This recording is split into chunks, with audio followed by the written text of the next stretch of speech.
Hi, Brian. Okay, everybody. We're gonna do a sound check here. Start talking, dude. Dude, I talk dude. Or you want me to talk dude like? Like, really? Start yapping at those people I am while I yapping. stuff my face. Can everybody hear him? Yappification is in progress. You see anything on your thing? Hey, Ray. How's it going? Hi, Ray. Hi, Brian. Okay, there we go. Alrighty. So, as you may or may not be able to see the whiteboard in the background there, we finally got some experiments done on the X-ray film. The dissolution Hi, curve Rusty. was not exactly what I expected. And, So we are going to go to the whiteboard. Yep. Narrate, dude. okay. So, basically what we have here, this is temperature, and this is seconds to dissolution of the film, Hi, Patrick. where it's nice and clear. Okay? These two curves, the red curve here is 23% nitric acid. That's basically 1 part concentrated nitric, 2 parts water. Ray Dowdy says he's been enjoying your panning videos, and Get the Gold says hi. Hi. Hi, Get the Gold. Glad to help. We're currently just discussing the experiments we've been doing on X-ray film, used X-ray film, recovering silver. Yeah. Somebody locally has like 400 pounds of X-ray film, which should contain somewhere in the neighborhood of 40 ounces of silver. So we're experimenting to see what would be an efficient way of getting it out. The green curve here is 14% nitric acid, which is 1 part acid to 4 parts water. Now, I expected a much shallower slope on the curve. This was, what was it, 63 degrees or something? Mm-hmm. Ambient temperature. It took almost 3 minutes to clear the silver off of the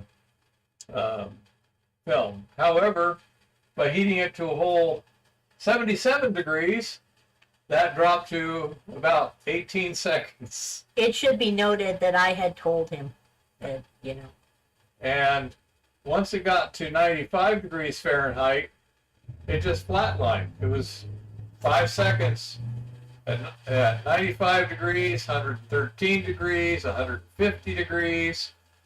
So I think what we're getting here is as the heat comes up, the acid becomes much more reactive.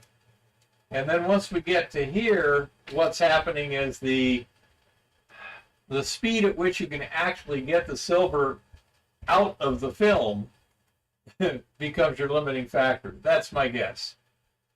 And clearly the concentration of nitric acid has a huge effect on this. What we would like to do is be in this kind of temperature range here and less than a minute. So that's not terribly practical at this concentration. We might be able to get in between the two and get something that's, the less acid we have, the more solution we can make with the least amount of acid and the fewer fumes there are. The lower temperature we use, the less chance of scalding and the less fumes there are. So that's kind of, my thought is there's probably a curve in here that would be a bit optimal, but we might start with something like this at the 23% nitric, and then as you consume more film, then you're going to wind up with less acid, and this curve will shift over time. Also, I presume that as you get more and more silver nitrate in solution, the rate of dissolution is going to slow down because it just can't get into solution. So that's my assumption. And hey Patrick, how's it going down under? A little chillier up here than you are down there. We're at about 0 centigrade right now. So anyhow, oh David, with respect to that, I found something unexpected last week. Now, as you all know, the double wide we're currently residing in and fixing up at the same time. This is a rental, by the way, so it's not like we're building it for ourselves. But, wow, that's pretty warm, Patrick. So anyhow, it was I'm coming to not well taken care of in the past. And specifically, there was critters being housed here that weren't well potty trained and stuff like that. Yeah, speaking of shit happens, David, let me Yeah. get some pictures here. So that underneath the sink in the master bathroom, it's a double sink. It's a 3-compartment cabinet, actually a 4-compartment cabinet, but one isn't very useful. And so I got in there, cleaned everything, and it was just smelling pretty unpleasant. Oh. And we tried spraying some enzyme stuff on it. It didn't seem to have much of an effect. We were kind of drying it. There it is. Hold on, I'm going to get it on the right screen for you. Oh, okay. Okay, so this is that picture. Yeah. Now, Now, here, let me work the mouse, little one. Okay. Now, as you can see over here, this floor to the cabinet is much higher than this one is. And this one is about the same. These are the original cabinet levels here. This one was taken out for some obscure reason, which I had no idea. These pipes here were leaking. They've now been cut off here and shut-off valves put on temporarily just to keep things from continuing to leak, and then later on we can put supply lines on. You will notice here there is some expanding foam. Okay? Now, let me make this a little larger. Hold on. okay.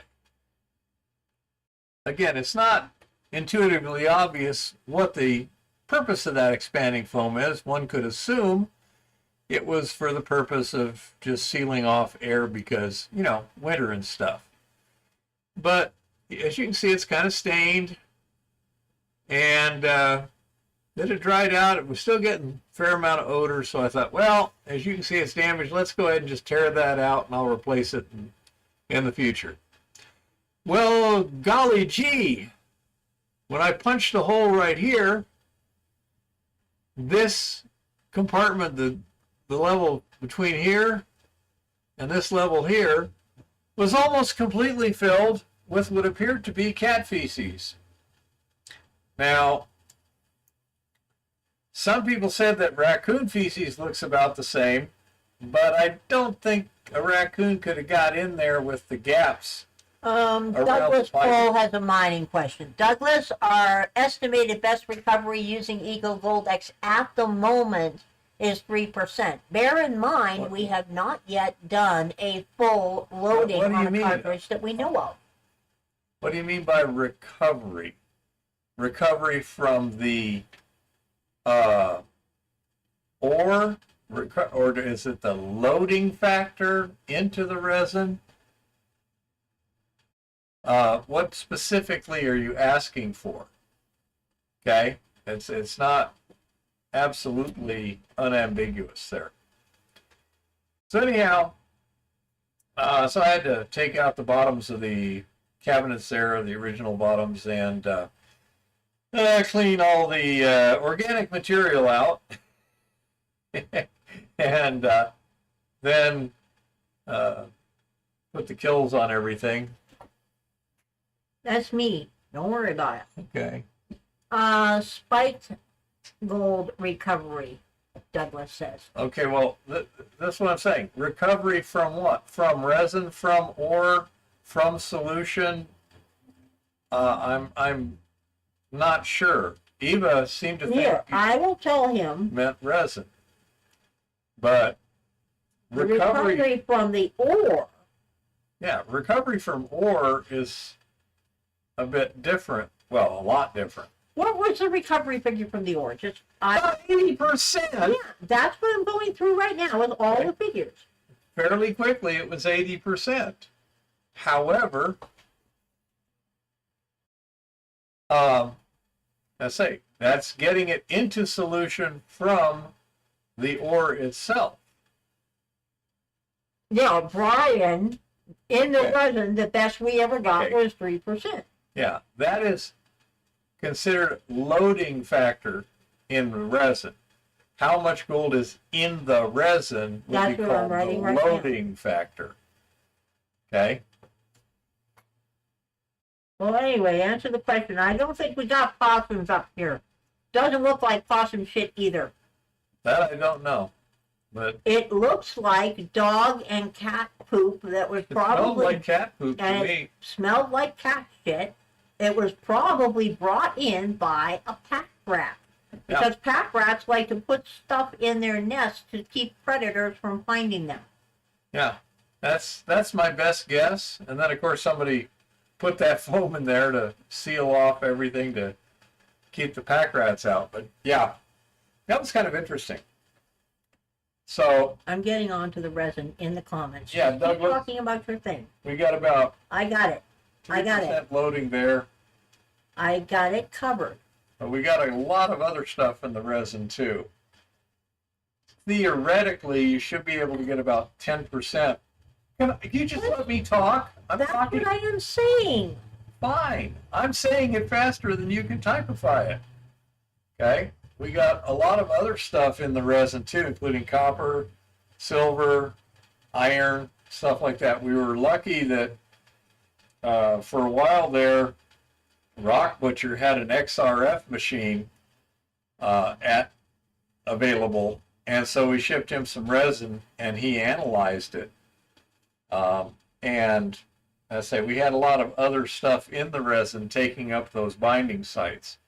The Max Water 104133 resin was not real specific in terms of what it would grab out of solution. On the other hand, the Pure Gold may have been more specific, but we didn't have the opportunity to analyze it. So, not sure. But basically, we can only get about 3% in the resin, and the most efficient recovery from the resin was definitely using a stripping circuit. When we tried drying and then smelting the resin, unless you're very, very careful about certain things, your losses could be up to 50% vaporized gold going up the exhaust. Patrick says he's recovering from all the gin slings he had last night. Oh, really? Well, perhaps you should have fewer. I hope you had a good time. And yeah, basically, as we figure it, from all I have heard from locals and all I have ascertained online when it comes to the pack rat, pack rats will line their nests with all kinds of things. Some of them are to booby trap against predators, like cactus pads and stuff to tear up snakes. Other things, like cat shit, it is theorized that part of it is to get nutrients out of the poop, they will eat it, or the smell of it might mask the smell of the pack rats from other predators.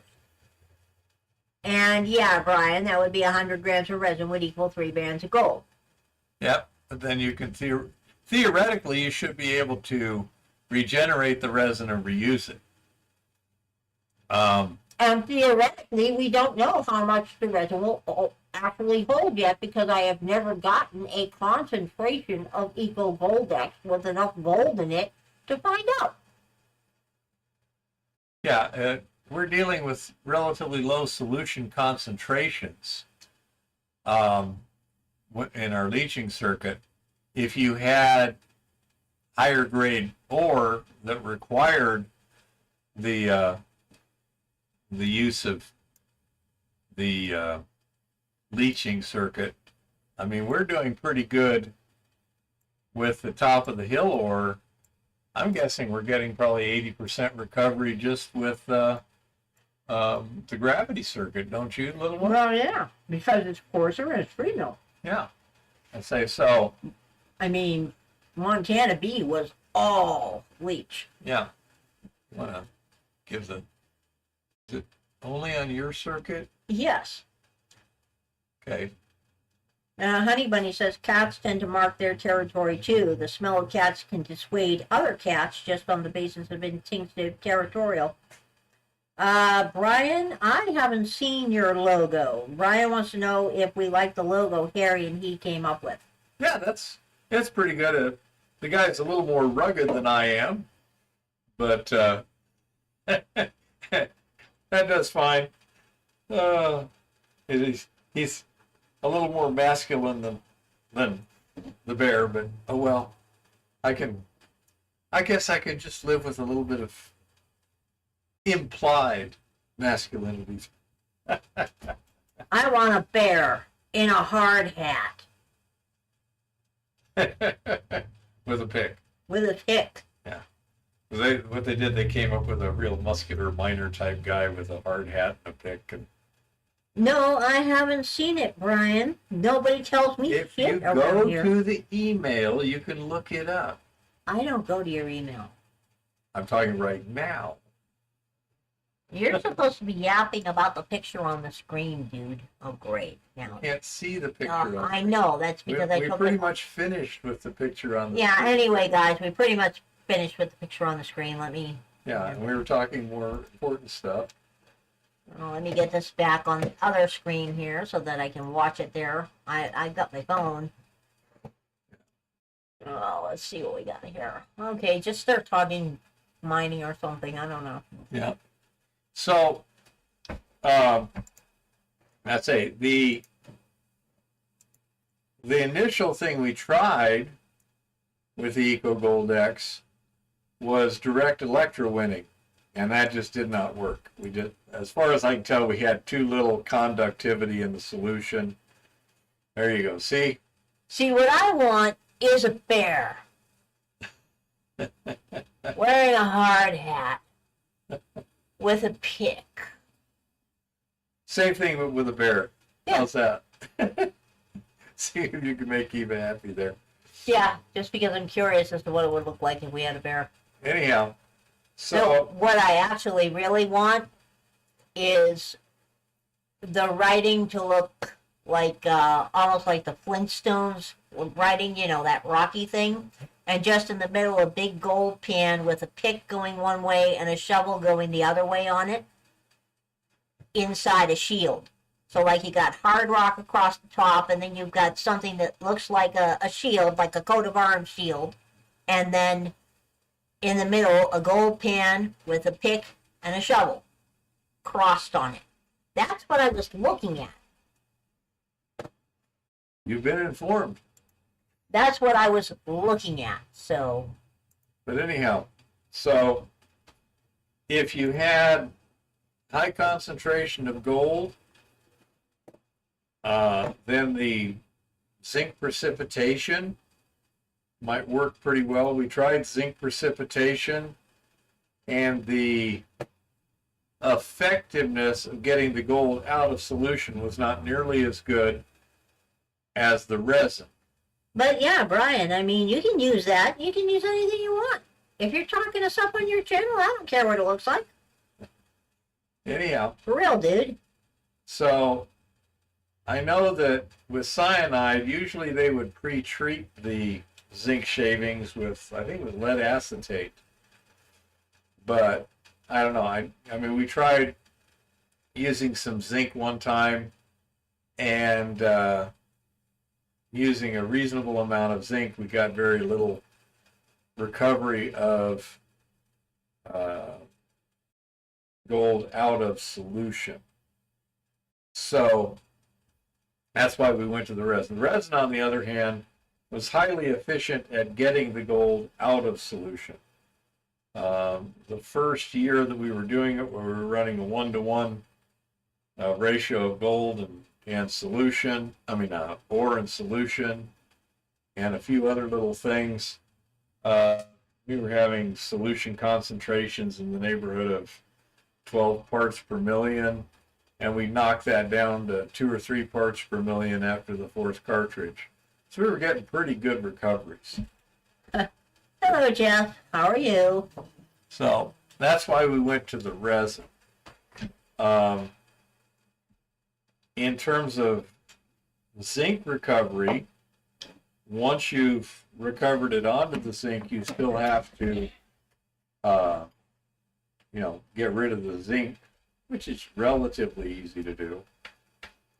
Just an acid wash will usually do it. But another potential advantage to using resin absorption would occur when you're using a bunch of employees, because the resin itself is not readily saleable in its form, and if you have to process it pretty well, it's kind of hard to steal the gold that way. On the other hand, if you wind up with something that's really easy to process or really highly concentrated in gold, like a gravity concentrate, that gives the potential for theft. It makes it easier to steal. Let me look at my little list of things here. Somebody, I forgot exactly who, asked me last week to give a quick 30-second elevator thing on what's my experience in mining. So I started out in 1978 with underground uranium mining in near Gallup, New Mexico. And I spent about a year and a half there.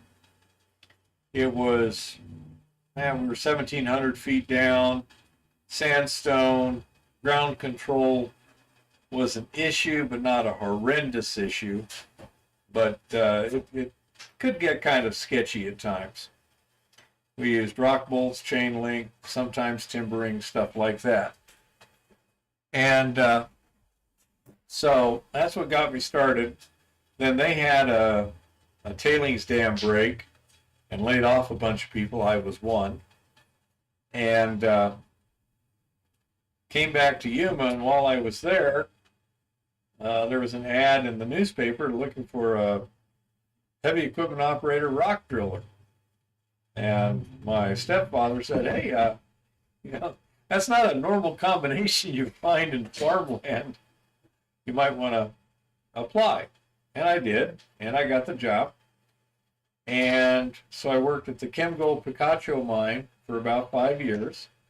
After about year and a half, things were getting a little bigger, and they made me the mine operations supervisor, which meant everything from exploration drilling through building the leach pads was my job to make sure it happened.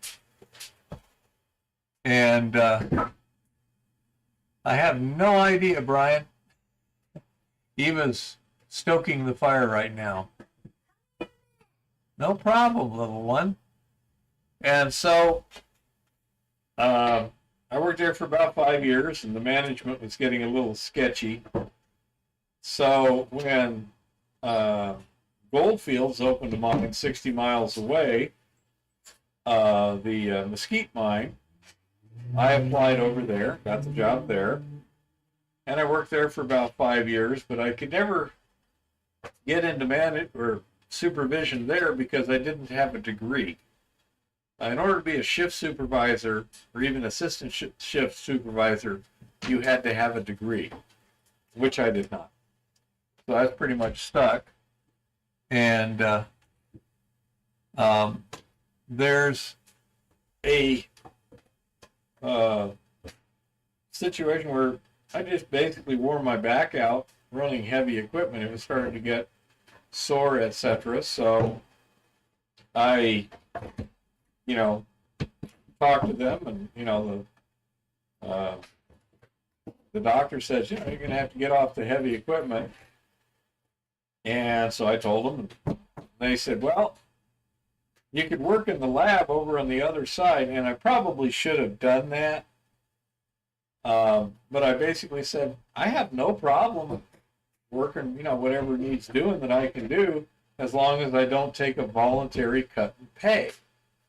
And they didn't want to go for that. They didn't want to pay me loader operator's wages, which was like $18.30 an hour, compared to the lab wages, which was, I don't know, 15 or 16, something like that.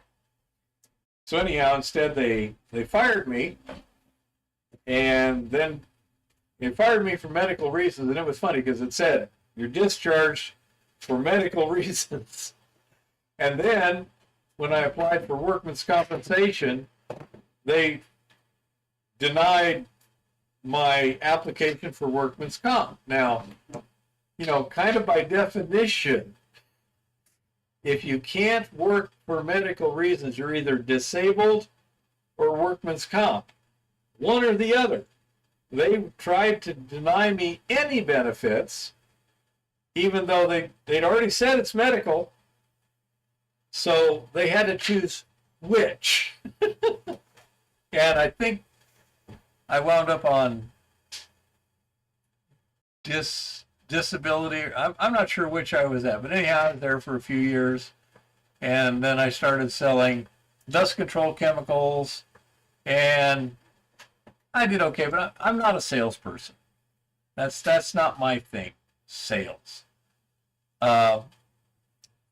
And so I wasn't making the growth that they wanted, because I was a distributor for Cargill, and so they basically gave my territory to another distributor who was an okay guy and a vastly better salesman than me. I will, admit it completely. Yeah, he totally sucks at sales. The dude invented one of the finest kettle corn cookers on the planet. I think he has sold 2, maybe 3. Yeah. The reason being, he earnestly spends a great deal of time talking people out of buying them, which I have nothing against.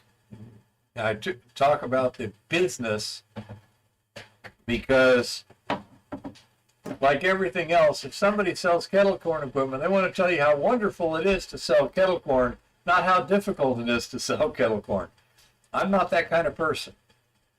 I will tell you what you need to watch out for, what the positives, the negatives, how much the markup is, this, that, and the other. Absolutely. But I'm not going to say, oh, you can make $1 bazillion.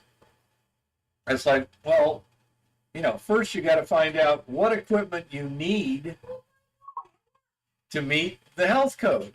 What worked? That chemical spot that I was worried about. Yeah, I figured it would. Well, it just took time. Yep.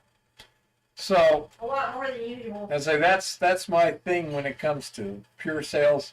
I'm more of a, what do they call that? A tech rep. Okay? You got a piece of equipment and somebody's interested, I'll go in there and I'll say what it can do, what it can't do, how to use it, blah, blah, blah. So anyhow, I sold kettle corn for like 25 years, and I am one of the best kettle corn cooks on the planet. I built a kettle corn machine that is awfully hard to burn the kettle corn, and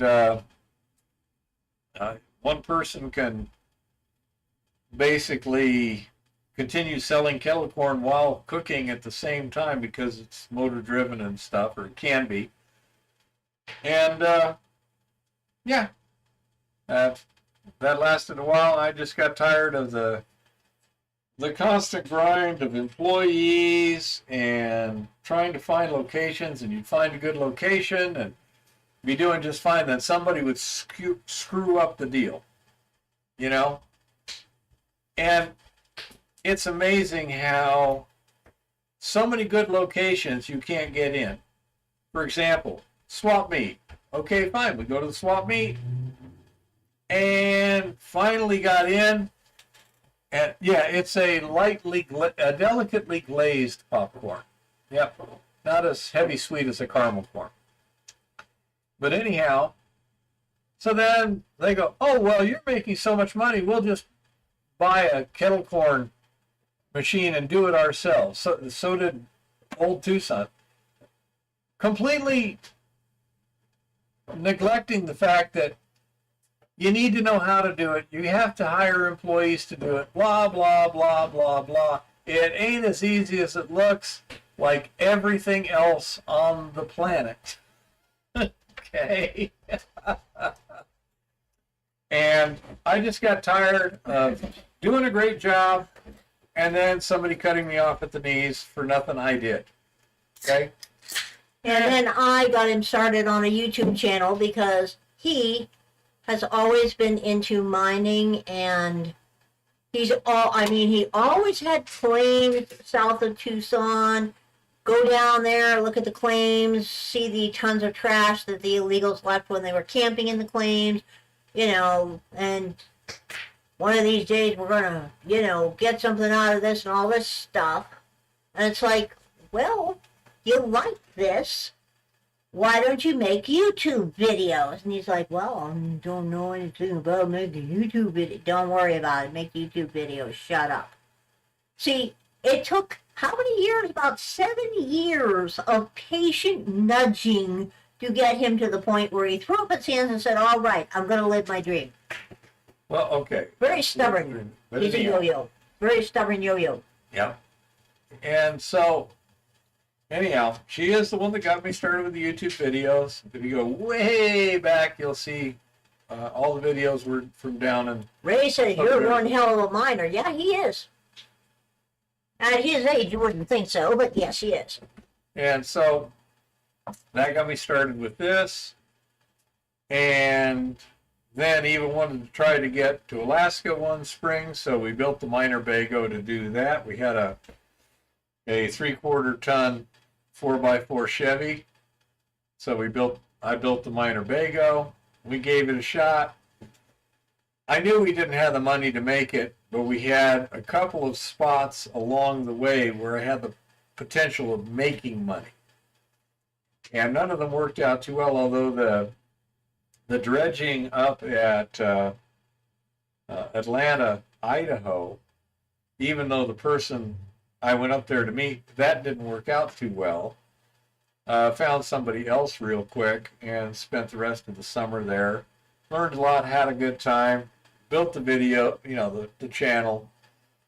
Came back to Tucson and what was it, a couple of years before we headed up here?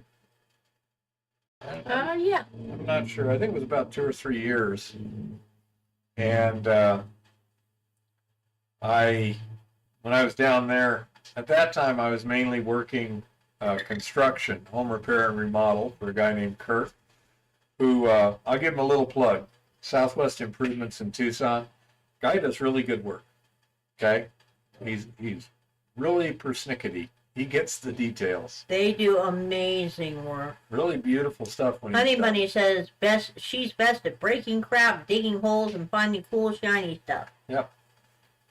Well, see, that's why your military crew is so good. Breaking stuff, as Rush Limbaugh said, the military's job is killing people and breaking things. But anyhow, so I had, let's see, they found a little cancerous spot on a kidney, able to operate, got rid of it, no problem since then. I had a small stroke and got to the hospital quick enough and they dealt with that. Kodak says hi, Keith and all. Hi, Kodak. Hey, Kodak. And then, while getting the routine follow-ups for the cancer uh, situation. Doctor one year says, "Hey, I think I hear a heart murmur. I'm going to refer you to a cardiologist." So I went to the cardiologist. They didn't like what they saw, so they did some more tests. I'm just talking to everybody. And found an aortic aneurysm that was pretty close to, cutting loose. So within a month, they'd operated and replaced my aorta and my aortic valve. And since then, I haven't had any major medical stuff. I've had some significant things, but nothing major. Eva's had cancer too. I tried for many, many years to get rich. Okay? Find something that I can make money and work my ass off at it. And say, I did a great job. But every time somebody else would screw it up. Finally, I said, okay, I'm getting tired of this. Eva said, hey, just do the mining stuff. Forget all the rest. Don't worry about the money. And by making almost no money, I mean, we live on retirement income and stuff. Our medical care is paid, and we survive comfortably. We're not rolling in dough or anything, but we got food, utilities, roof over our head, and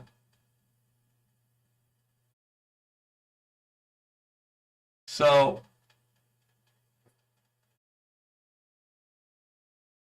Eva is working on getting monetized on X. I'm not terribly worried about it on YouTube, and two reasons. Number one, Hi, Rock Butcher. Hey, Rock, how's it going? Brian, when it comes to this, I'll talk to you in the chat. Let him just keep yapping.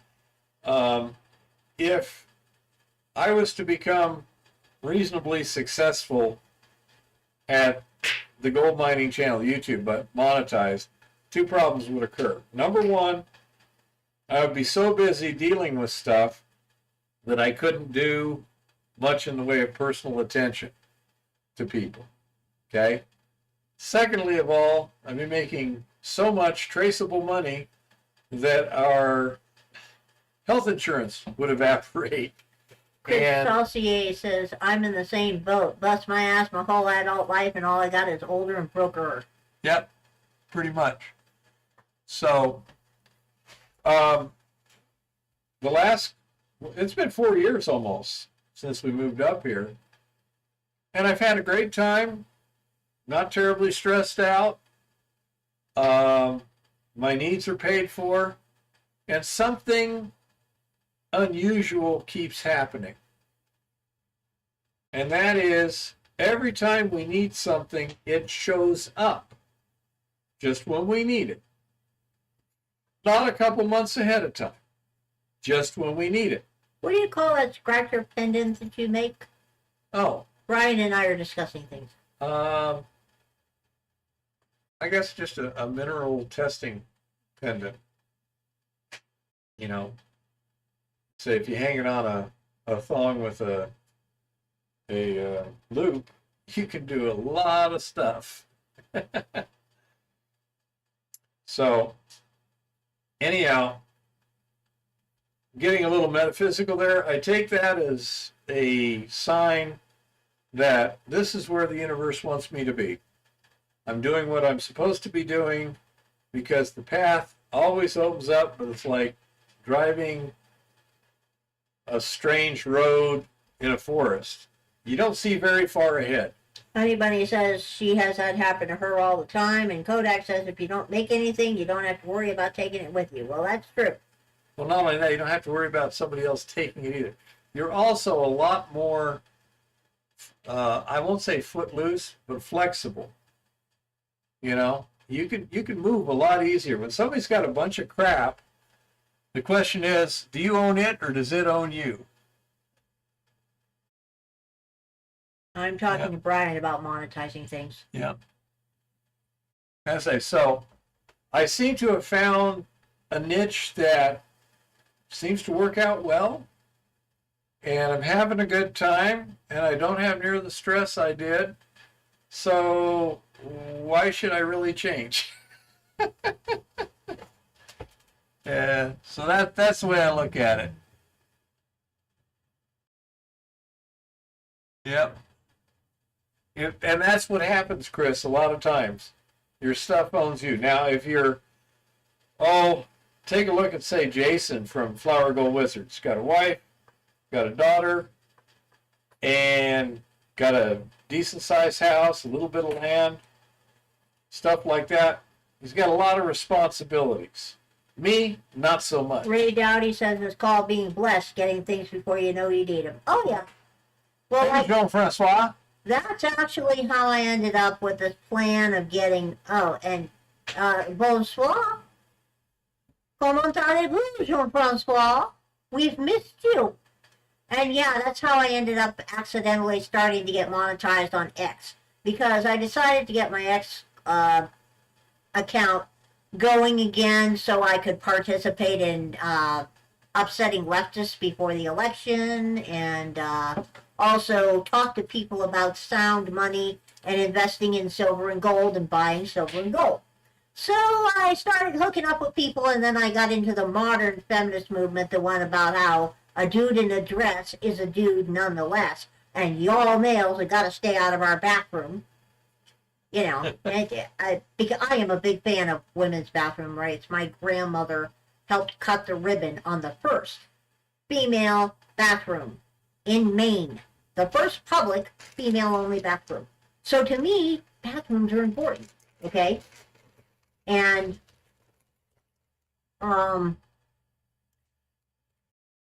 Brian, I don't want to actually go for the YouTube monetization program because I don't want them putting freaking ads on our channel, okay?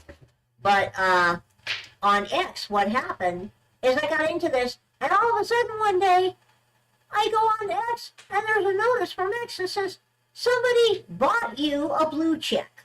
Now, I had been looking at that blue check thing, and I was like, I don't want to spend $7 a month. I don't want to spend $11 a month on this thing, you know? And I get on, and I'm like, oh, somebody bought me a blue check that's good for a year, so yeah, you know. So here I am with this blue check, and I'm like, well, the universe sent me a blue check. This means the universe wants me to get monetized before that blue check runs out so that I can pay for it myself.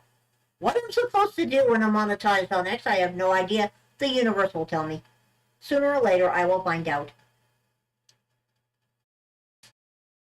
Yeah, I mean, the thing about YouTube is YouTube says, oh, yeah, he could easily, right now, he could, you know, put on the check mark that says, yeah, I want to be monetized. If he does that, they start shoving all kinds of ads on there. And knowing YouTube, they'll put up the scammy ads from those companies that sell little old ladies and people that can't afford it, overpriced gold and silver or fake gold IRAs that are just like, you know, the paper gold. They don't deliver the physical. And I don't want to be advertising that crap because that crap is not how you collect metals, okay? Honey bunny, I don't like to use public bathrooms. That's not the point. The point is, dudes do not belong in the ladies' room, period, end of story. Dudes do not belong in women's sports, period, end of story. I mean, that's just the way it is. Dudes cannot become chicks no matter how many drugs they take, and when they cut off Mr. Happy and turn him inside out, they still don't become chicks, okay? Just like pretend chicks that use part of their arm to build a fake Mr. Happy do not become dudes. So no, it's not the bathroom. It's the principle of the thing, you know. It was close. Just sandbag next time, I guess. Yeah, Chris, that's kind of what I figured. But hey, you added another kayak. That's cool. We're gonna. Yeah, Ray, that's the way it is, you know. We visited. Well, Eva had a doctor's appointment. Oh, I don't like public restrooms as a general principle either.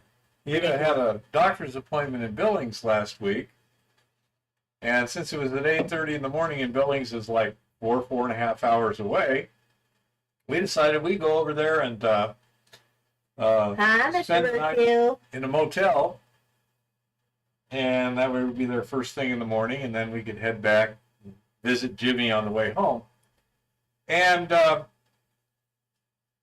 we figured we'd just go to Motel 6 since that's never been a problem in the past. Yeah, it's low rent and everything, but what the heck? What do we care, right? And so we went to the Motel 6 North in Billings. And the maintenance on that is sadly lacking. It wasn't quite redneck remodeling, crackhead remodeling like we have here. But They had roaches, folks. Okay. it wasn't good, and then even found roaches later. I've never seen freaking roaches in Montana before. At least they weren't the flying roaches that they have in Arizona, the state that sucks rocks. Okay. But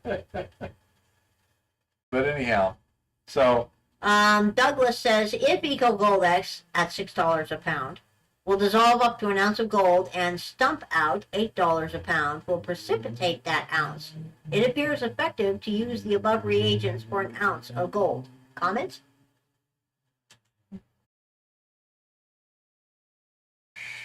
wait, shimpout?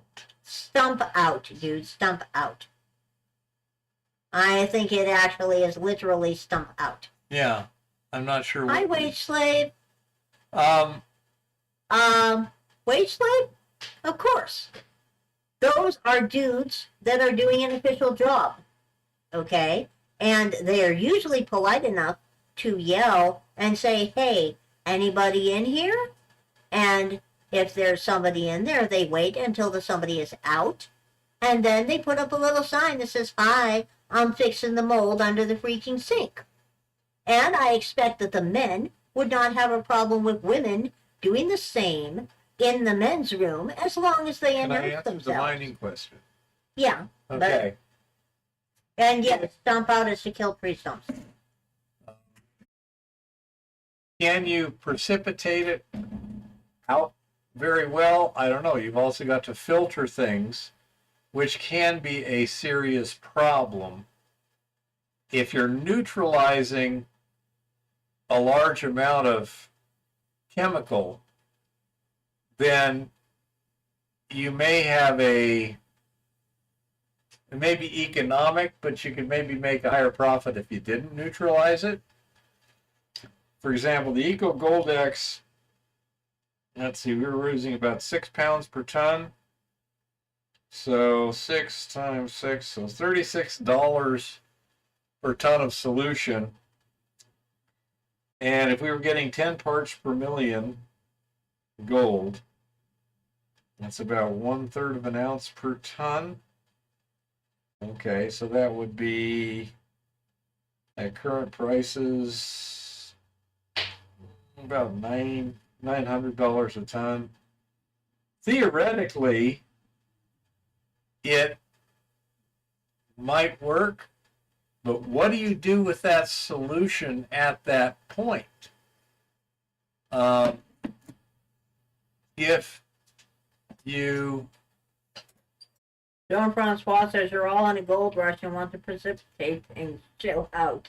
yeah, The rest see, of us are just once you've extraneous. neutralized that stuff, the solution, and gotten your gold out of it, now you're left with a chemical brew that you have to do something with.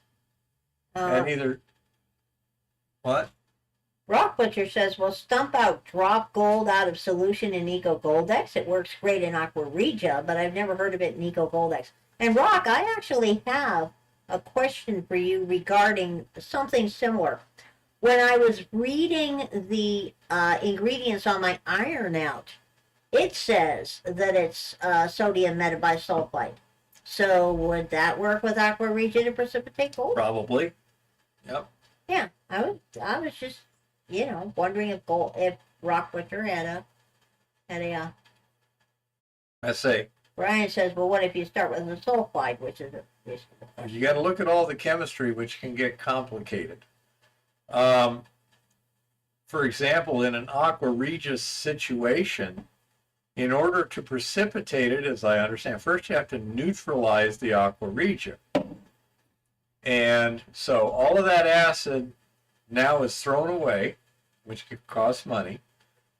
And you created other chemical species during that process. You created some nitrates, you created some chlorides, and things like that. Rock says probably, but you'd need more because iron out has a bunch of organic acids in it too. Thank you, Rock. And so basically what you're trying to do to improve efficiency is not change the solution too much. Get the gold out of it without messing with it too much. And in the case of cyanide solution, the Merrill-Crowe process, as I understand, the Merrill part was the zinc precipitation part. The Crowe part was the deoxygenation first, because it requires oxygen to dissolve the gold in cyanide solution. By deoxygenating, it can no longer dissolve gold, and you don't have to neutralize the cyanide. You can just reoxygenate the solution afterwards. Brian says iron hydrates, just out of the blue. A nice mysterious comment there. Yeah. Okay. But this is where you have to look at the detailed chemistry and see, do you just add the sodium metabisulfite, or do you have to neutralize something first? I noticed that, I think it was Brian, but I might be mistaken. Douglas says if you don't whiteboard it, we can't optimize the process. You have many experts who are sitting there. Well, I don't know enough to optimize. I mean, I could. The numbers don't say anything. What exactly is in stump out, and why does it precipitate gold out of Eco Goldex? And does it? I don't know if it does. Yeah, we've never tried. I know somebody last week was Probably discussing Brian. the basic thing, and the Eco Goldex people say, well, in order to use zinc, first you've got to drop the pH of the Eco Goldex. I think it was down to a 4. And Kodak says some stump removers don't use sodium metabisulfate. The brand Stump Out does. Well, the question. Could you stop a minute? Let me finish my sentences. Okay, so as I was saying, you see, you take it from a pH of 11 to a pH of 4, precipitate it, and then what do? Take it back to a pH of 11 again, or you dispose of a hazardous material, which costs you a blithering fortune. Okay, this is why if you can get the gold out without destroying your solution, you can reuse the solution, so you don't have to dispose of it either. And that can be extremely expensive or difficult depending upon what else is dissolved in it, such. So in the case of cyanide, all you have to do is deoxygenate it and then reoxygenate it. Piece of cake.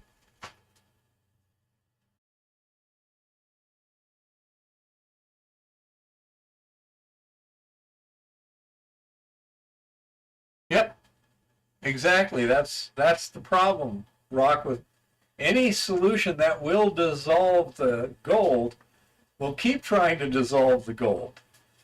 And this is where I say, with the Merrill-Crowe process, it's easy to control, and you can easily control the dissolution of gold without destroying the cyanide, without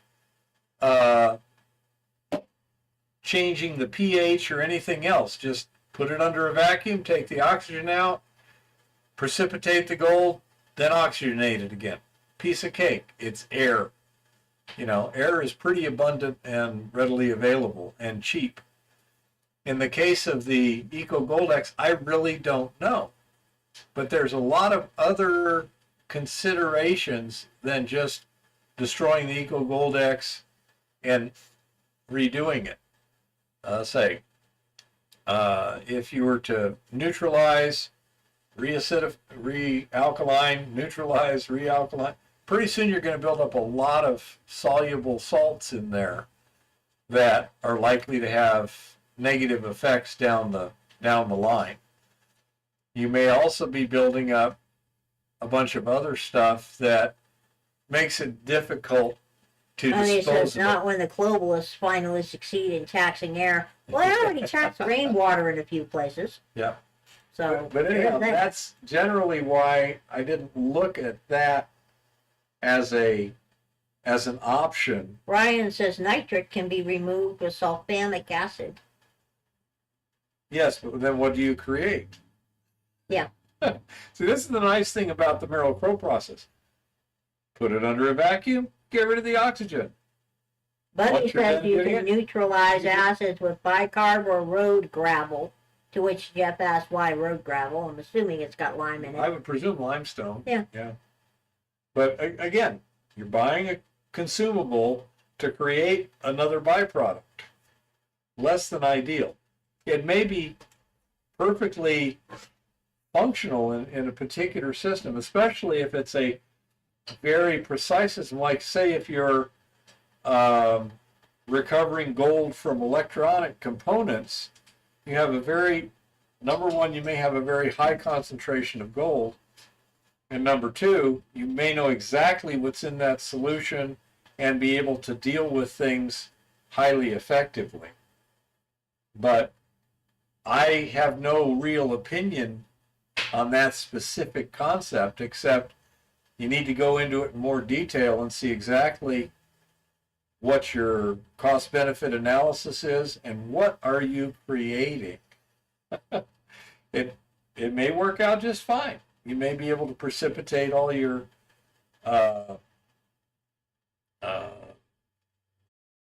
metallic compounds when you bring the pH back up again, create a sludge that you can get rid of and make it fine. I don't know. I'd have to look at it in details. Good night, Rock Butcher. Hey, Rock, you take care. Hope everything's going good. Are you down Gold in says just do Tucson? the math and you have a surplus for gold. Well, Yeah. You might be able to have a profit, yeah, but have you taken into account things like waste disposal and such? Ryan says he's got a gallon of silver nitrate. Yeah, I turned that into copper nitrate. Rock, are you working in Arizona right now, or are you up in the North Country? So, anyhow, I say these are the various things that you just have to do a detailed analysis. In terms of profitability, may very well work fine if you got a high enough gold concentration. If you have low concentrations, then that may change the perspective substantially. Again, I don't have a specific opinion on that because I don't understand the chemistry well enough to be able to predict the results. As a general rule, try it on a small scale first. Oh. And that's the safest thing to do. Always do it on a laboratory scale and then scale up from there, especially if you've got something truly experimental. And he says lead and silver nitrate are used heavily in blasting cap manufacture. Well, I don't manufacture blasting caps. I get my silver back. I want my silver. Lead nitrate, or is that lead azide? Douglas says spot on, Keith. Yeah. And say always do stuff on that laboratory scale first. I gotta go check the 'Cause fireplace. there may be something that will rear its ugly head very cheaply that you need to deal with. You betcha, Ray. You take care. So, I say that's just one of those principles that unless you really, really know your stuff, just test it safely and cheaply first. And do the analyses so that you really know what you're getting. You know, test your solutions after you're done. What's in them? You know, that will be important data. You know, but don't forget the hazmat or reclamation sort of things too. Those can be pretty substantial, depending upon. I mean, if you got, you know, mercury or lead or something, a soluble lead complex or soluble mercury complex that you're making, oh my goodness, can that be hazardous and or expensive to deal with? So, you know, be cautious. This is why I say electronics is a lot more controlled environment than minerals. You know, minerals can have just a whole bunch of stuff in there. Arsenic, antimony, lead, mercury. What I really like is thallium because it's highly toxic. Not very common, but it can be absorbed through the skin. Yeah.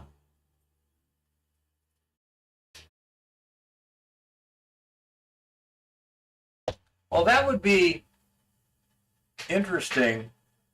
In the state of Montana, they've come up with a basic thing that it's got cyanide in it. Cyanide being a carbon triple bonded to a nitrogen, and it does.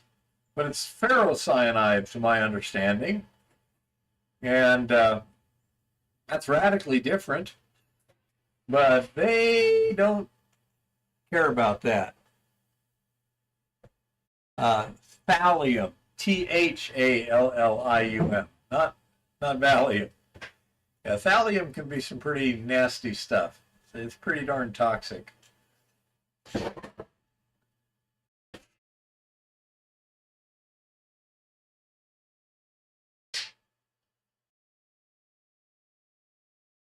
Actually, I'm not that good a chemist, John. I know there's certain sequences where you wind up with some pretty inert materials, but I'm not knowledgeable enough to be able to opine definitively on these sort of things. I have to ask for some more expert advice on those sort of things. Yeah, Valium is pretty much a downer, yeah. That's a good question. If it's a downer, how does it get you high? I'm confused. But I said that's kind of the situation. The bits right here with the X-ray film, we've got a real simple chemistry going on. It's just silver and nitrate, you know, so it makes it real simple to predict what's going to happen and what chemistry will work and things like that. Because, so if we get it to where what I'm hoping to do is use the natural temperature differences between inside and outside, especially if we heat it a little bit, so that if the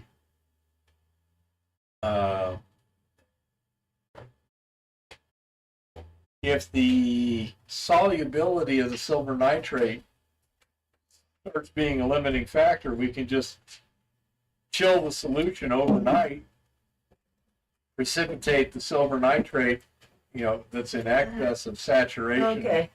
40 degrees Brian says a leaf Fahrenheit. shredder and a cement mixer. Pardon? And Brian says a leaf shredder and a cement mixer. I'm coming in the middle of a conversation. Kodak says 3 tips has multiple waste treatment videos. Exactly. I'm planning to recreate some of his stuff this winter. Under better, well, different lab conditions. David says, are they getting married? No idea. Who? Jeff says from Dragnet, one of the downers get you high if you don't lay down.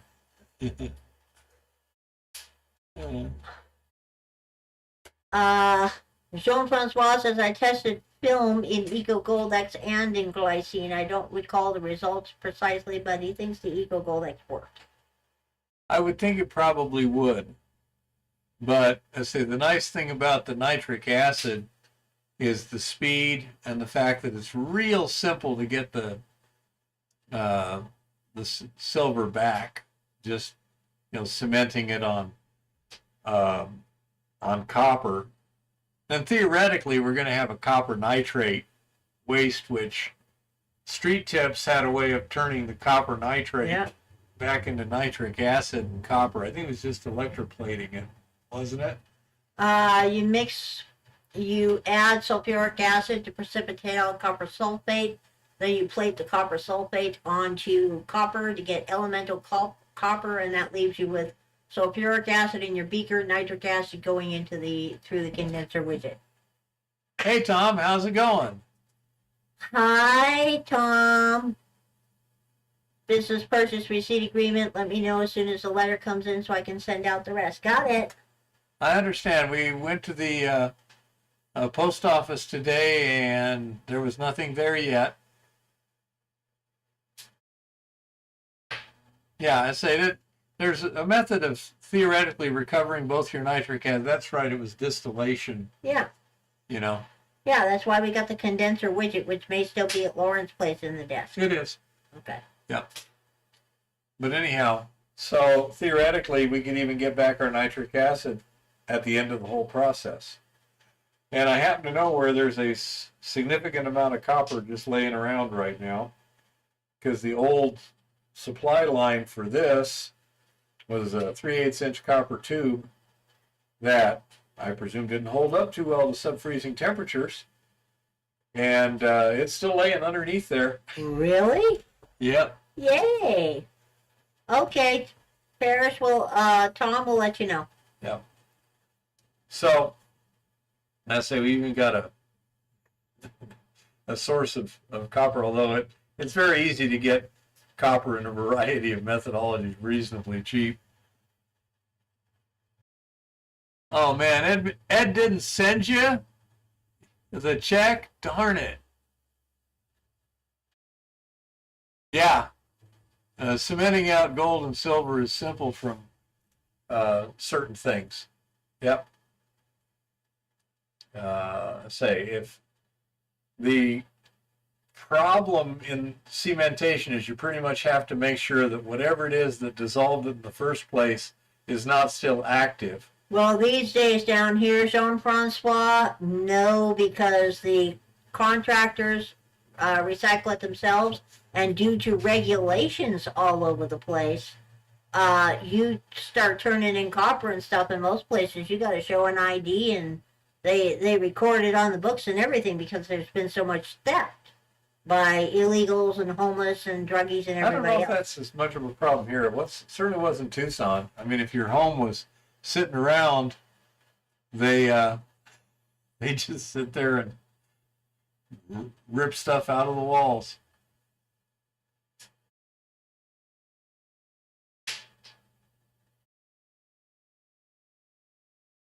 So what's the problem with tellurium, honey bunny?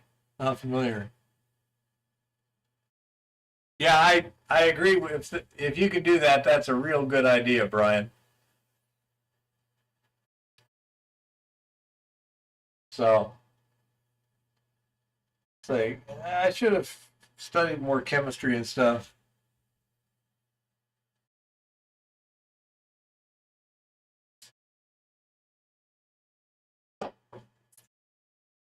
And there's a lot of things I would have done differently.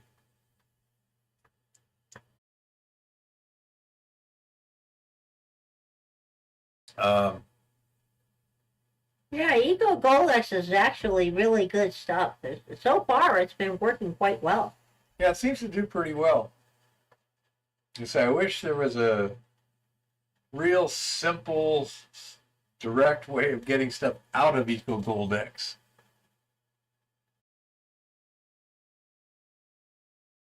Yeah, extractive metallurgy is different than mining, but they're intimately connected.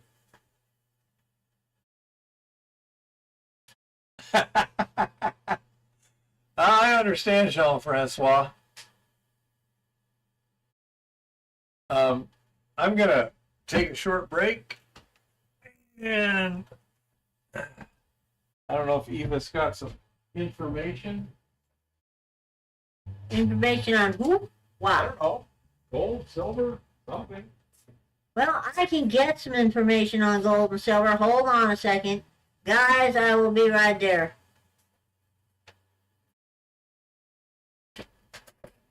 So, anyway, in case you're keeping track, in 45 days, it will be the year of the wooden snake, which, by the way, happens to be my year. So, that just a little side note there. For anybody who happens to understand Chinese astrology, yes, we are almost out of the dragon and we are almost into the snake. Ooh, way to go. Now let's see where we are with metals prices. Okay, precious metals. Aha.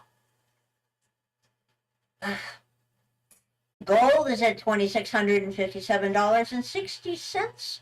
Silver is at $30.52. Yes! Woohoo!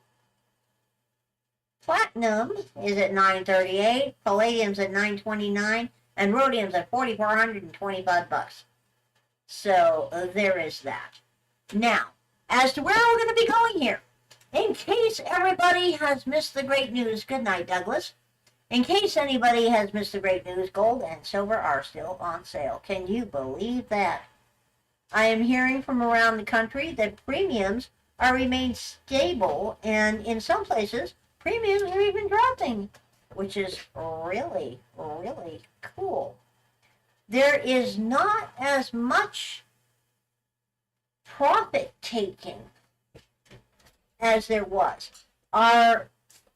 I have been talking to several people today, and they said that normally in their neck of the woods at this time of the year, their coin shops have all kinds of generic and all kinds of silver that has come in, because a lot of people will do their profit taking at Christmas time with silver to either turn it into gold or to buy Christmas presents and pay bills, because apparently this is an expensive time of the year.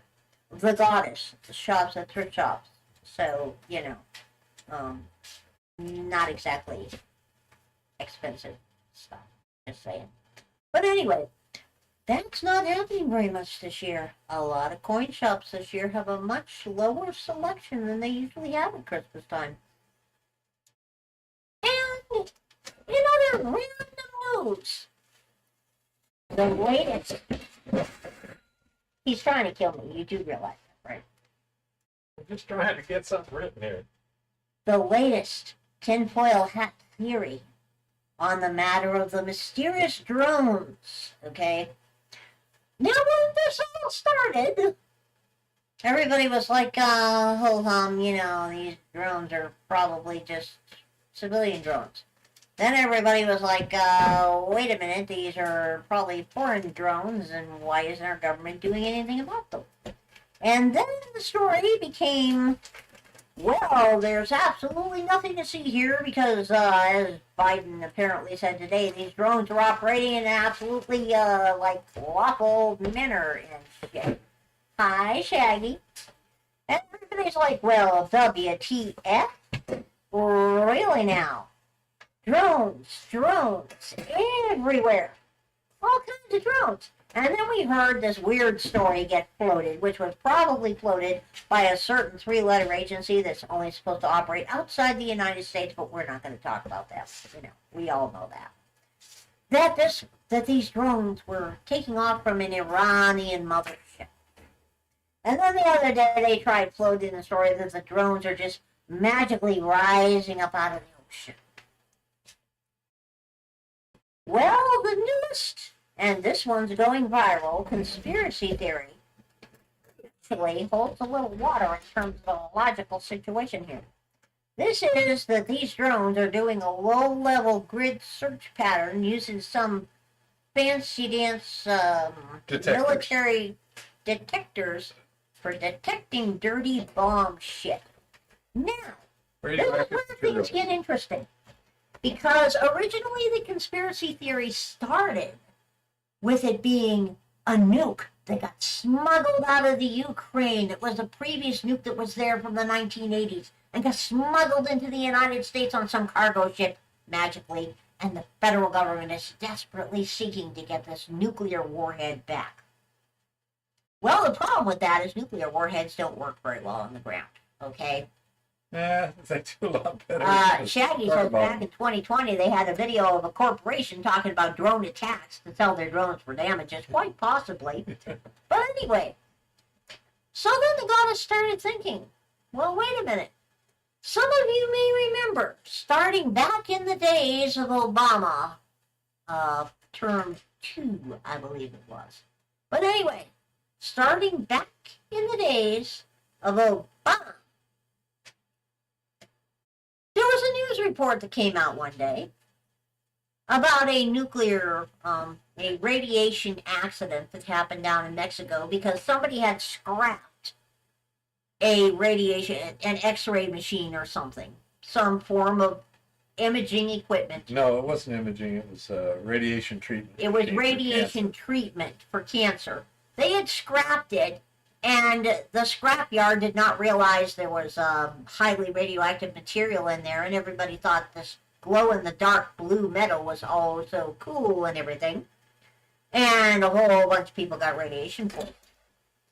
Well, shortly on the heels of that story, some 6 or 8 months later, I tend to agree, John. there was a report that came out of Mexico again. Believe it or not, I know this is hard to believe. I also agree, Jean. And there was a report that came out of Mexico again that a truck that had been carrying medical nuclear waste, as in the stuff for cancer, stuff that had come out of cancer Spent treatment sources. shit, Yeah. spent sources, had gotten hijacked. The truck was found, and the shit that had been in it was not found. And then that news report got memory hole. And then, about 9 months after that, there was another report out of Mexico that the same thing had happened, and that report got memory hole. Then there were 2 reports that the goddess found that came up in intervening years in other South American countries. Notice all kinds of weird shit happens south of our border that also have gotten memory hole. So at this point, yes, like train wrecks and shit, Shaggy.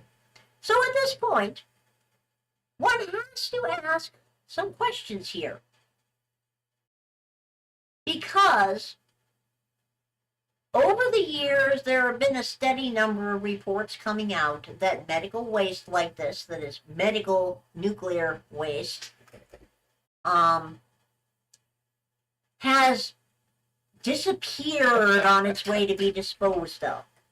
Now, it turns out that one thing that this shit is good for is making improvised explosive dirty bomb devices. And here we are with a wide open border. And we have no freaking clue who comes over this border. What, me? But we do know that a whole lot of them are cartel people, and a whole lot of them have been on the terror watch lists, and a whole lot of them are members of very, very nasty, ridiculous gangs like M13 and otherwise. We don't know whatever happened to all that dirty bomb material that has disappeared south of the damn border. So if the goddess was going to put any weight at all on this theory, and it is just a conspiracy theory at this point, we know how short-lived conspiracy theories are. Check your watches. The goddess would put it on the Occam's razor, which is in fact that spent nuclear waste from medical processes came over the border and has been made into dirty bombs, and the federal government, because remember, New York and New Jersey have become massive sanctuary cities. Well, New York, and New Jersey is basically New York, so there you go. So the working theory, Occam's razor, suggests that that stuff came over the border, and it has become dirty bombs, and the government has finally figured out that something is going on. But that is not why gold and silver are poised for a breakout. gold and silver are poised for a breakout because while everybody has been watching the bright, shiny, amazing drone story, it has captivated the world. While everybody's been watching the nice big bright shiny squirrel over there, you know, the squirrel. Bright shiny squirrel? I'd be watching that. A glow in the dark drone squirrel. While everybody's been buying into this, nobody's been paying attention to what the Fed's been doing. Now, just in the last several weeks, what have the Feds been doing? Well, Yellen the felon randomly, the macho taco there said he stole it all to pay for his tamale addiction. Man. Really now? I hate that. Well, the thing is this. Over the last several weeks, our federal government has been doing a whole lot of very, very nefarious things. While we've all been distracted by all this bright and shiny shit going on, I believe the military calls it chaff when they shoot it out to distract the missiles and shit. Sparklers. Yeah, sparklers, that. Sparkler. Well, anyway, while we've all been paying attention to that nonsense, Yellen the felon and Jay Powell have been wreaking havoc with our financial system. They have slashed interest rates a little bit. They're trying to ramp up spending. And more than that, all of the treasury bonds, the majority of the treasury bonds they've been selling are extremely short-term bonds. Now, normally in this type of financial situation, if you want to try to get out of it, you're selling long-term bonds. You're selling 5 years. You're selling 10 years. You're selling 20 years if you can get away with it. Because you want to delay the inevitable as long as humanly possible here. Okay? You're not selling short-term bonds. They're the smallest thing you're selling because you're trying to get everybody to loan you the money for the long haul. Well, it's exactly the opposite this time for some bizarre and unaccountable reason that the goddess is just totally and completely confused. Not. Okay?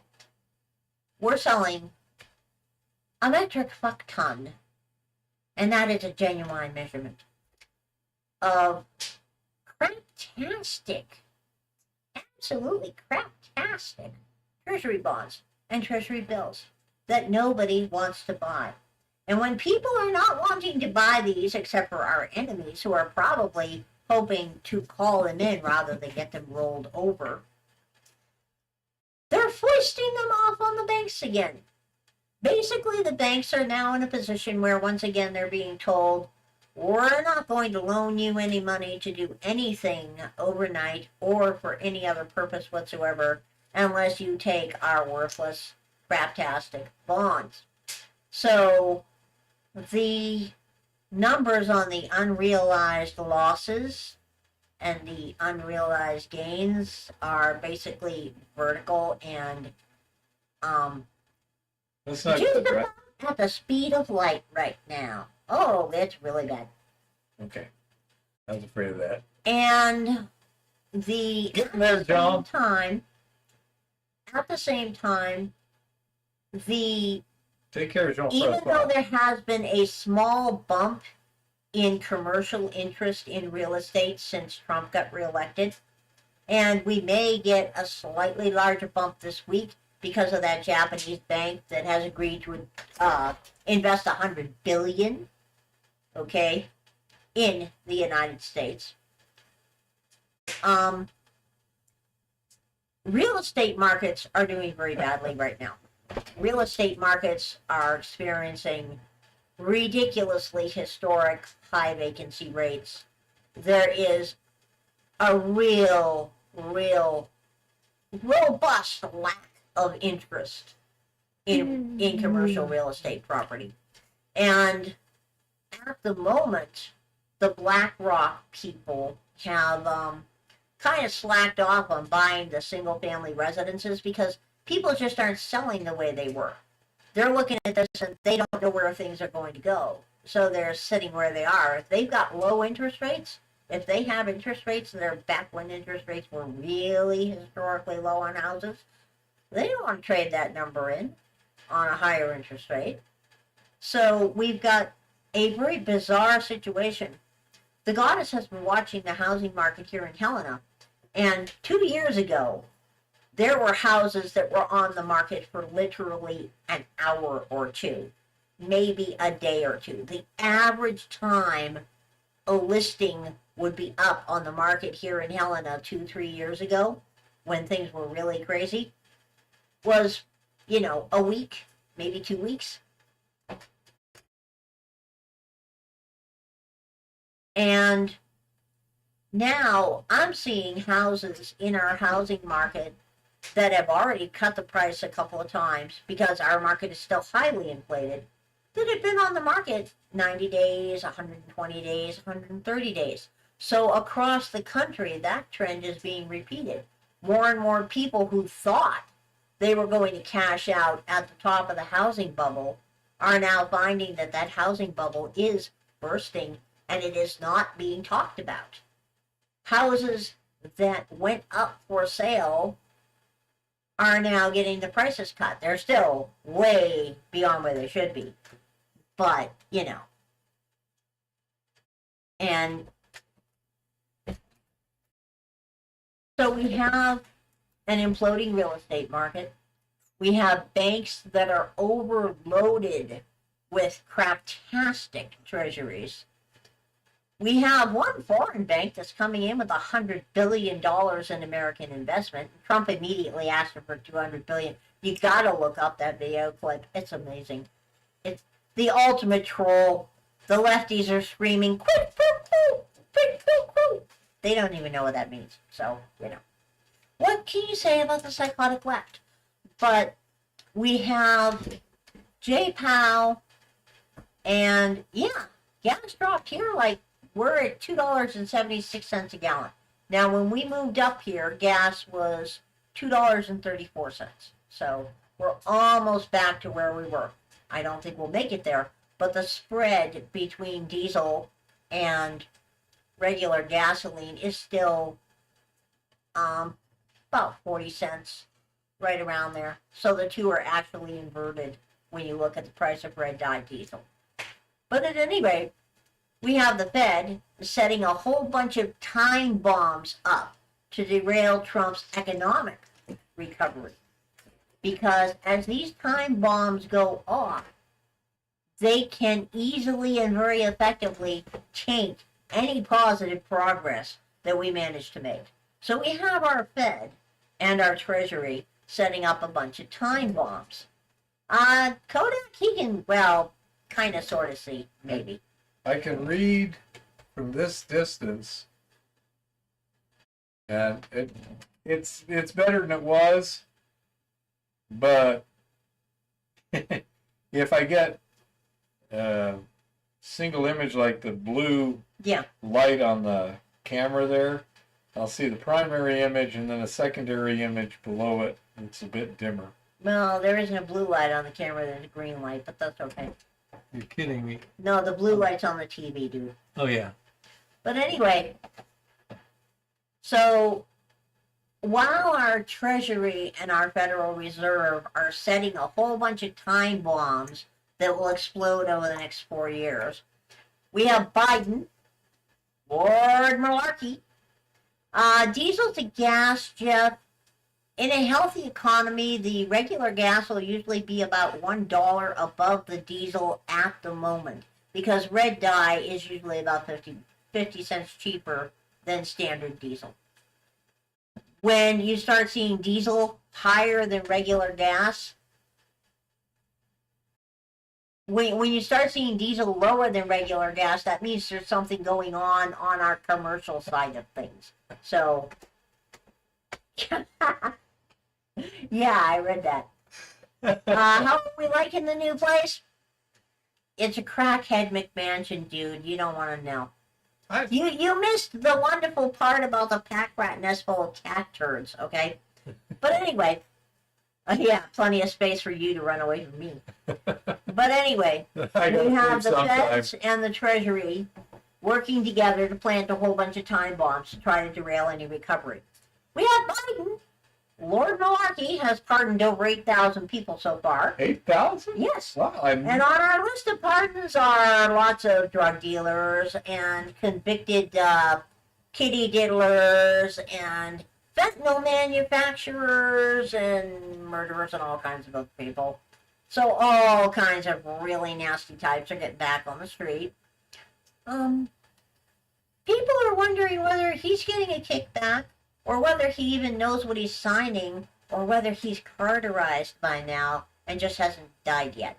Because nobody is quite sure what's going on with that. We also have Biden signing all kinds of new bargaining deals with the unions well in advance of when collective bargaining deals were due. New contracts that will have Social Security people, for instance, still working from home until 2028, 2029, and other organizations being allowed to work from home so that Elon and Vivek and Doge can't make people go back to the office. We also have our legislature is trying to cram through the latest the latest NDAA agreement, the National Defense Authorization Act.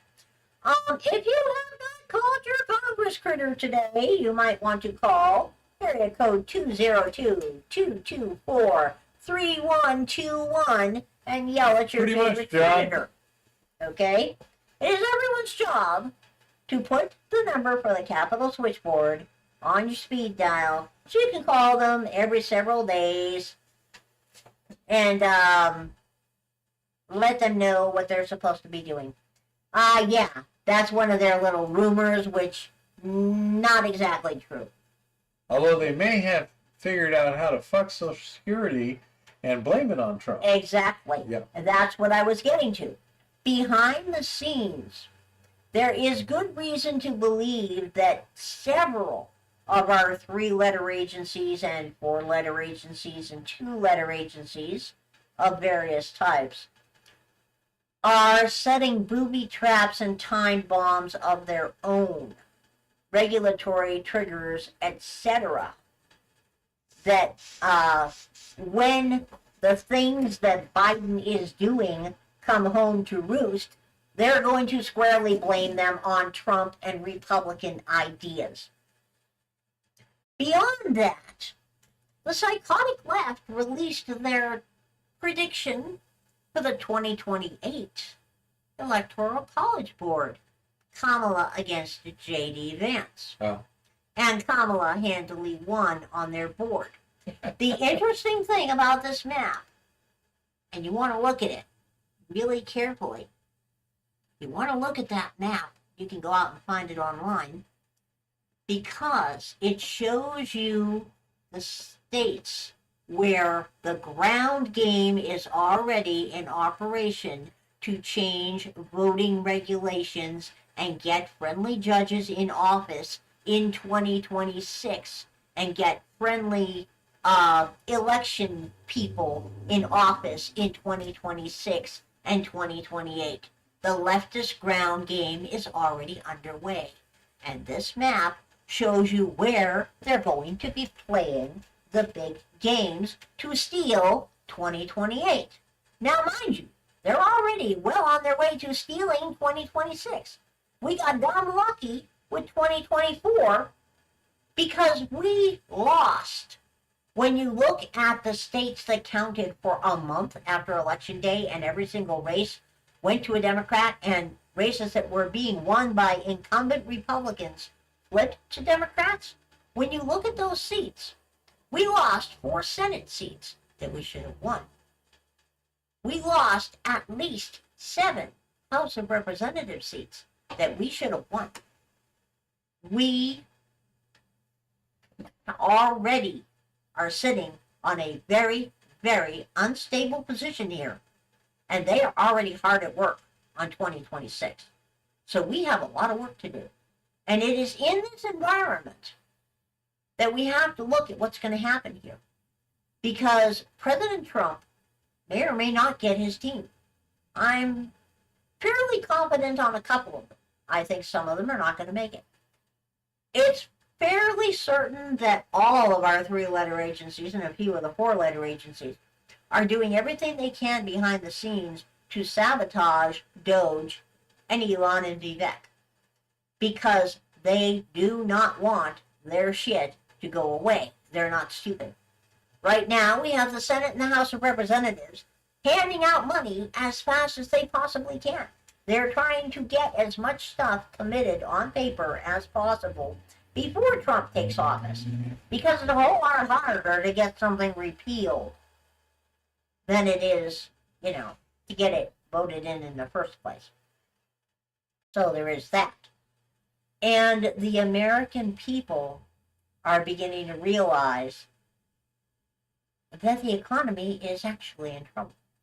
The economy is in serious trouble. Well, the economy has been a zombie economy for about 35 years now, but nobody understands that, so we don't even go there. It is the goddess's firm belief that we are going to continue to see premiums being almost artificially low on silver for some time. We may see very temporary premium spikes when supply and demand get too far out of skew and they just can't get a hold of anything to sell people. Because the demand curve is rising, but that doesn't mean the supply curve is necessarily going to rise. But overall, the premiums are going to stay extremely reasonable. The goddess would not be surprised at all if we finished out the year with silver solidly established in the $30 to $32 range, going up to about $35 through the middle of next year. Our next point to look for is when we establish a solid ceiling on 35 for silver. Now for gold, I'm thinking that we may well see gold finish the year still riding in the 2600 to 2625 or so to 2750 range. It may come in more toward the top of that range than the bottom. I think what's initially going to happen here, we may see a new trend going into the new year where gold actually shows a stronger percentage trend upwards than silver, which would be an outlying case. But if that happens, when that gold-silver ratio gets too wide, that means our silver breakout is going to be really extraordinary when we finally get a silver breakout. It's questionable what's going to happen there. What's more questionable is if the economic collapse gets staved off until after the midterms and we can maintain and gain seats in the midterms. We must get out on the ground, find our candidates now, completely ignore the GOP. Find out if you can field a Republican candidate in your state without the GOP endorsement. If you can, tell the GOP to take their money and do this with it, because they have done nothing but screw us over. The Republican National Committee is not conservatives. They're not MAGA. They're not sound money. As a matter of fact, they're a bunch of friggin' Democrats, okay? Any candidate they field is probably not going to be a good choice here. So, that's just the way it is.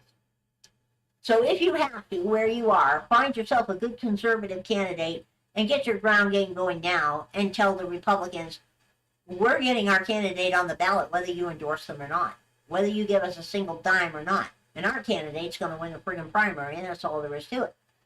Because these people need to be shown, I'll tell you in a minute, John, in no uncertain terms, that they cannot continue to screw us over while climbing in bed with damn Democrats.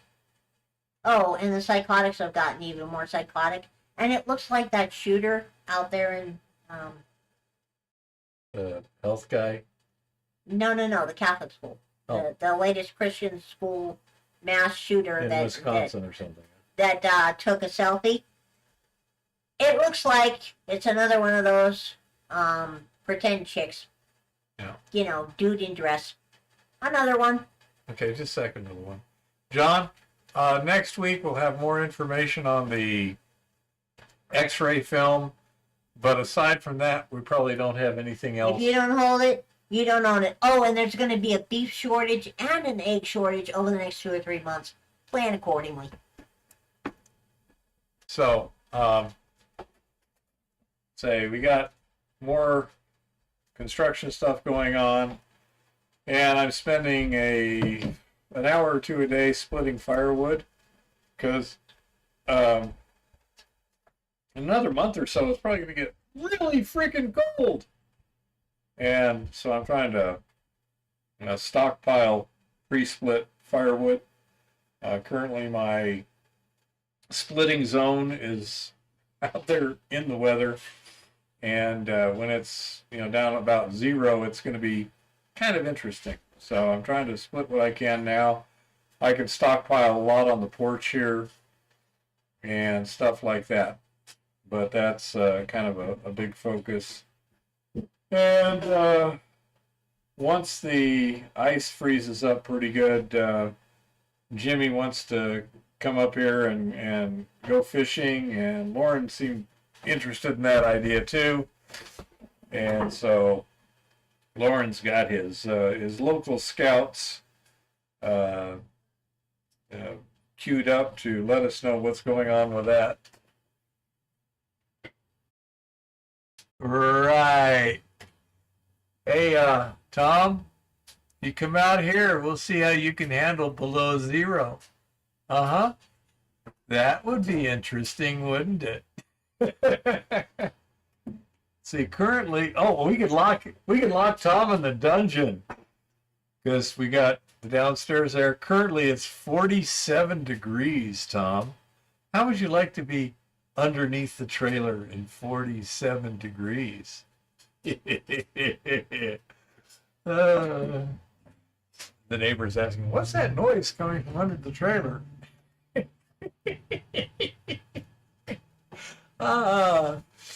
Anyhow, so yeah, it's an interesting situation, and it's even a little more dynamic than I was expecting. So we will see what we will see, but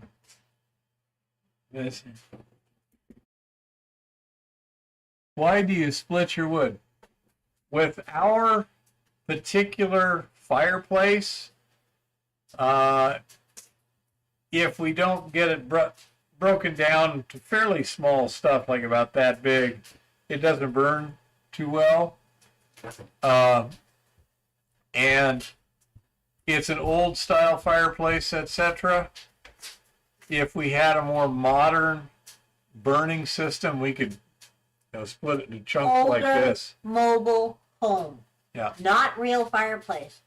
Real fireplaces do not come in mobile homes. It's basically a metal shielded firebox, but it's really, really crappy because it's old. Well, and not only that, it's relatively small. Oh, yeah.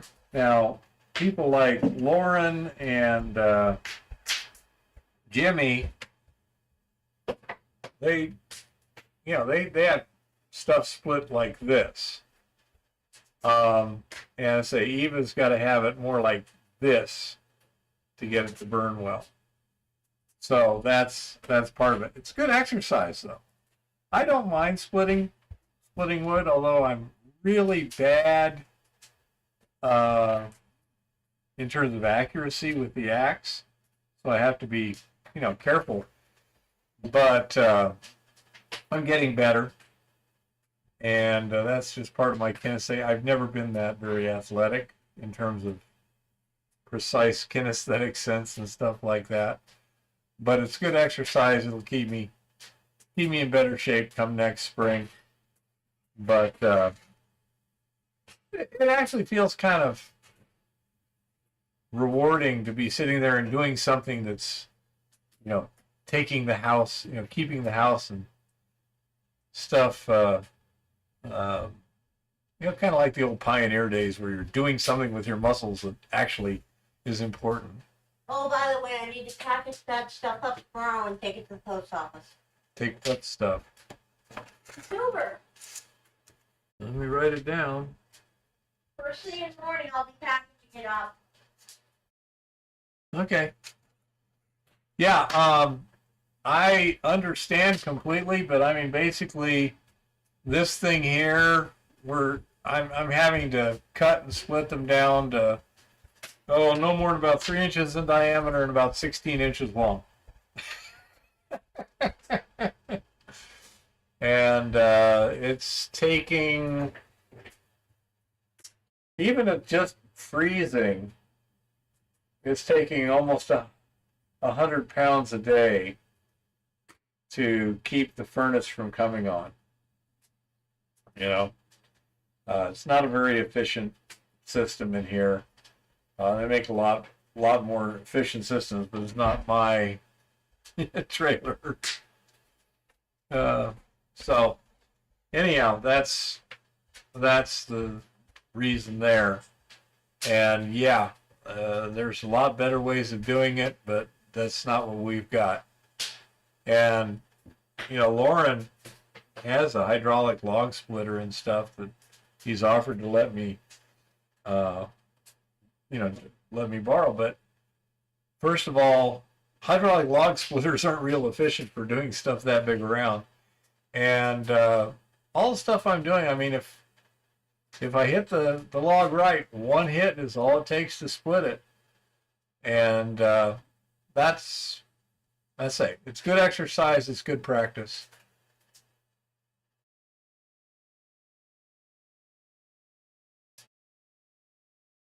Yeah, that's pretty high up there. 24 feet in the air, huh? Wow, honey bunny. We know a guy here who boards horses, and I think last year he did 8 semi-loads of hay. He gets it,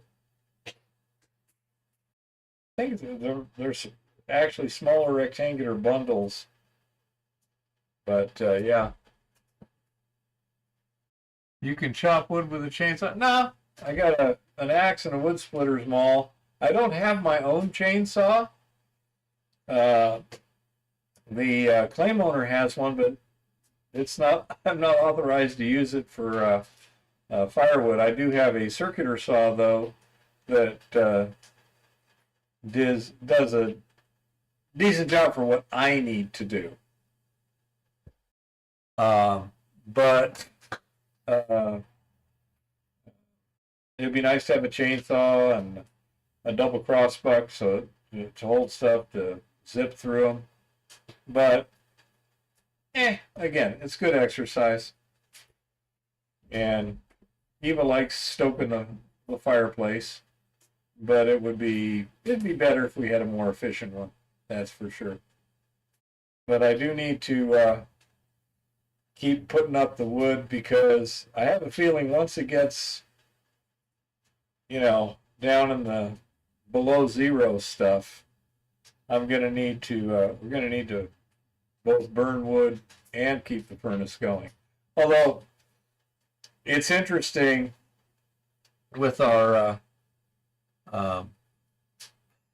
temperature sensor, it's kind of nice.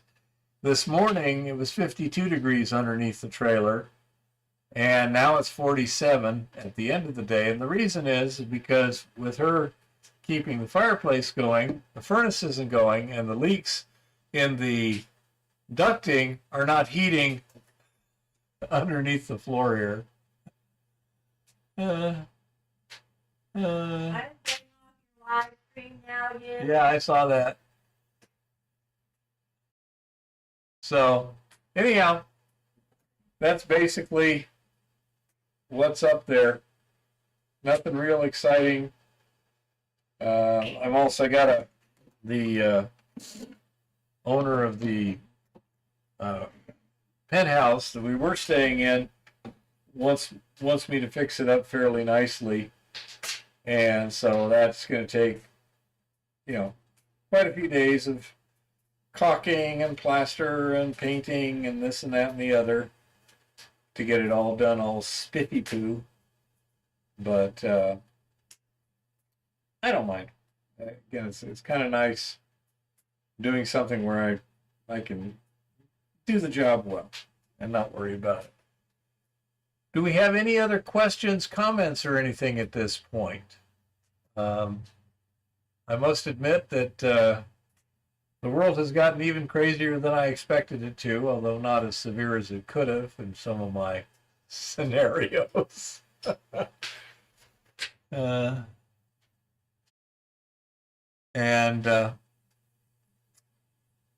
so, you know, again, resiliency, I see no reason to change that advice at all. And Eve and I are doing, we're trying to get this place as fixed up as we can for Eva's son visiting in, what is it? About a week and a half, somewhere around there. Yeah, it's interesting, honey bunny. I'm not sure exactly what's going to happen, but things could go sideways in a big hurry. All righty, everybody. Seeing no new questions or anything, I guess we'll call it a night. And we will see you again next week. Thanks for showing up and for all the input and everything, and for the questions. And we'll call it a night. Go ahead, honey bunny. I'll come over in a minute to get you out of the program. Happy prospecting and keep it safe out there. Okay, little one. You. I'm coming. Now I will package up those coins in the morning and find the office supplies. I need to find one of those little padded envelopes so I can mail things. Okay. You might know where they are because they were in your cabinet. Yeah. What are you looking for?